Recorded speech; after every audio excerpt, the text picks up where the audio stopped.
নমস্কার বন্ধুরা, রূপা kitchen with ভিলেজপুরে সবাইকে স্বাগত। চলে এসেছি আবার একটা সুন্দর রেসিপি নিয়ে। আজকের রেসিপি মাত্র কয়েকটা উপকরণ দিয়ে আজকে একটা মিষ্টি রেসিপি করে দেখাবো। তো এই মিষ্টি রেসিপিটা কিন্তু কি দিয়ে বানাচ্ছি, কিভাবে বানাচ্ছি দেখতে থাকুন। আশা করি ভিডিওটা ভালো লাগবে। তো ভিডিওটা প্রথম থেকে শেষ অবধি দেখার অনুরোধ রইল। তো চলুন শুরু করি আজকের ভিডিও। তো এই রেসিপিটা বানানোর জন্য আমি প্রথমে এরকম একটা পাত্র নিয়ে নিয়েছি। এবারে নিয়ে নিয়েছি এরকম একটা চালনি। এর উপরে দিয়ে দেবো একটা পরিষ্কার সুতির কাপড়। এবারে নিয়ে নেব আমি এই বাটির 1 বাটি টক দই। এখানে কিন্তু 400 গ্রামের মতো টক দই আছে। তো আমি 400 গ্রাম টক দই দিয়ে বানাচ্ছি, আপনারা চাইলে কম বেশি করে নিতে পারেন। তো টক দইটা একটু জল ঝরিয়ে নেব। এবারে কাপড়টা চারদিক থেকে এইভাবে তুলে নিয়ে একটু চেপে চেপে জলটা ঝরিয়ে নেব।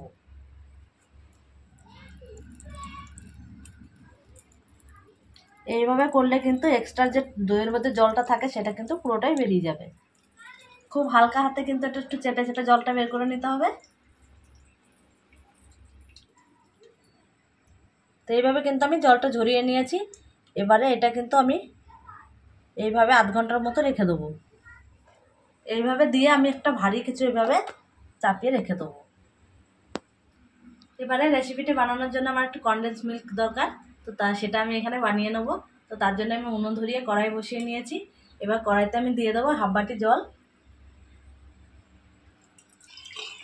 জলটা আমি হালকা করে একটু গরম করে নিয়েছি।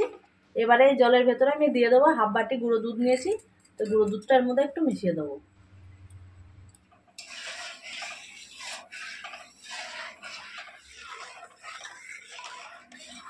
জলের সাথে গুঁড়ো দুধটা ভালোভাবে মিশিয়ে নিয়েছি। এবারে এখানে দিয়ে দেবো আমি হাফ বাটি চিনি। তো মিষ্টিটা কিন্তু আপনারা আপনাদের পছন্দ মতো নেবেন। তো আমরা একটু বেশি মিষ্টি খাই বলে একটু বেশি চিনি নিয়েছি। সেটাও এর মধ্যে মিশিয়ে দেবো। এবার কিছুক্ষণ ভালো করে ফুটিয়ে নেব। এবারে এর মধ্যে দিয়ে দেবো সামান্য একটু এলাচ গুঁড়ো।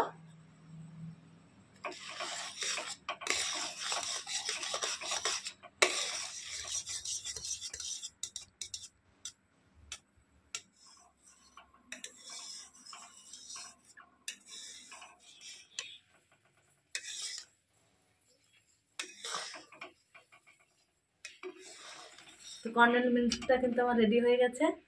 তো এখানে আমি সব শেষে নিয়ে নিয়েছি এখানে বেকিং সোডা। তো এখান থেকে সামান্য একটু এই কন্ডেন্স মিল্কের মধ্যে দিয়ে দেবো। তো বেকিং সোডাটা দেওয়ার পর কিন্তু আর জাল দেওয়া যাবে না। এবারে কিন্তু গ্যাসটা আমি অফ করে দেবো। এবারে কিছুক্ষণের জন্য এটা ঠান্ডা করে নেব। তো এদিকে দইটা কিন্তু 15 মিনিট আমি এভাবে রেখে দিয়েছিলাম। এবারে ভারী জিনিসটা তুলে নিয়ে আমি বের করে নেবো দইটা।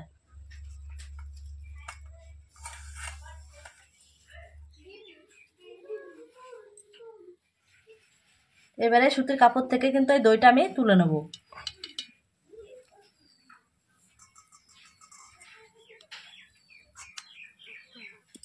এদিকে কনডেন্স মিল্কটা কিন্তু ঠান্ডা হয়ে গেছে।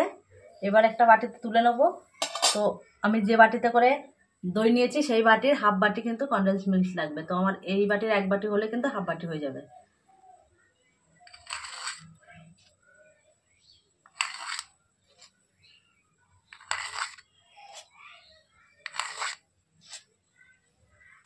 এবারে টক দইয়ের মধ্যে এই কনডেন্স মিল্কটা মিশিয়ে দেবো।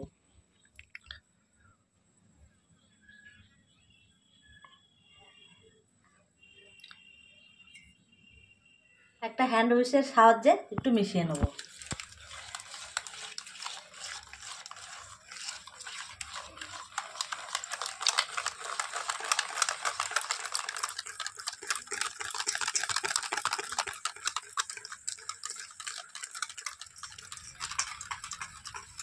তো দইটা কিন্তু সুন্দরভাবে আমি মিশিয়ে নিয়েছি।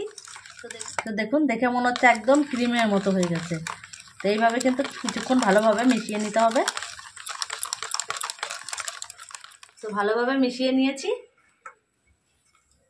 এবারে দইটা ভাপ দেওয়ার জন্য আমি এরকম একটা পাত্র নিয়ে নিয়েছি। তো এর মধ্যে আমি এবার একটা কাগজ দিয়ে দেবো। তো চাইলে কিন্তু আপনারা এখানে বাটার পেপারও দিতে পারেন। তো আমার কাছে বাটার পেপার নেই, আমি এরকম একটা কাগজ নিয়ে নিয়েছি।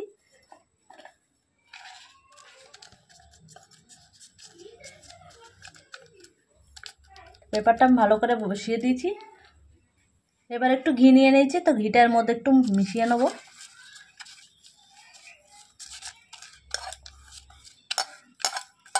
তো পেপারটার উপরে ভালো করে ঘি মাখিয়ে নিয়েছি। এবারে আমি ফেটানো দইটা এর মধ্যে দিয়ে দেবো।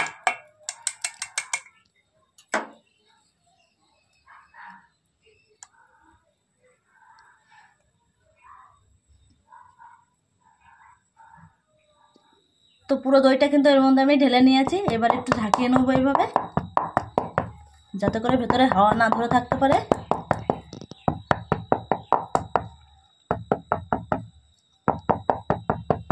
তো ভালোভাবে ঝাঁকিয়ে নিয়েছি। এবারে উনুন ধরে একটা পাত্র বসিয়ে নিয়েছি, তার মধ্যে আমি কিছুটা জল দিয়ে দিয়েছি। তো এইবারে জলের মধ্যে এরকম একটা স্ট্যান্ড বসিয়ে দেবো। ওই স্ট্যান্ডের উপরে এবারে এই বাটিটা বসিয়ে দেবো। এমনভাবে বসাতে হবে যাতে বাটিটা জলে ডুবে না যায়, ঠিক মাঝামাঝি টাইপের রয়েছে। এবারে এরকম একটা ঢাকনা দিয়ে ঢাকা দিয়ে দেবো। তারপরে এরকম ঢাকনা দিয়ে আবার ঢাকা দিয়ে দেবো। এবারে মিডিয়াম আঁচে 20 মিনিটের মতো জাল দিয়ে নেবো। 20 মিনিটের মতো আমি জাল করে নিয়েছি। এবার ঢাকনাটা খুলে দেখে নেব। তো দেখতেই পাচ্ছেন কত সুন্দর হয়েছে। এবার এটা ধরে আমি নামিয়ে নেব।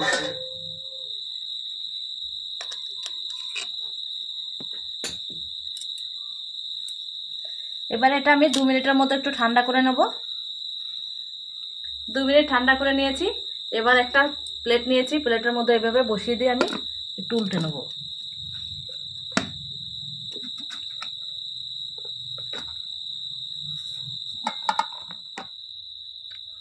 তো দেখতেই পাচ্ছেন কত সুন্দর হয়েছে। এইভাবে কিন্তু মিষ্টিটা বানিয়ে নিলে কিন্তু দোকানের আর মিষ্টি খেতে ভালো লাগবে না একদমই।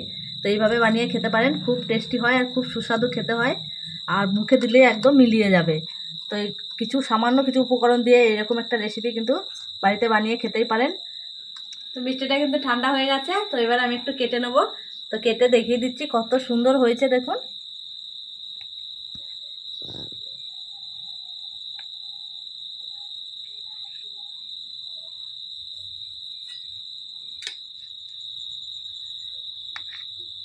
তো মিষ্টিটা দেখুন কত সুন্দর হয়েছে, দেখতেও যেরকম সুন্দর, খেতেও কিন্তু সেরকমই, মুখে দেওয়ার সাথে সাথে কিন্তু মিলিয়ে যাবে। তো এরকম অসাধারণ মিষ্টির রেসিপিটা কিন্তু একবার হলেও বাড়িতে বানিয়ে খেয়ে দেখবেন। আজকে রেসিপিটা ভালো লাগলে অবশ্যই লাইক কমেন্ট আর একটু বেশি বেশি করে শেয়ার করবেন। আর এরকম নতুন নতুন রেসিপি পেতে হলে চ্যানেলটিকে সাবস্ক্রাইব করে পাশে থাকবেন। আবারও ফিরে আসবো অন্য কোনো সময় অন্য কোনো রেসিপি নিয়ে। ততক্ষণে ভালো থাকবেন, সুস্থ থাকবেন, সাবধানে থাকবেন।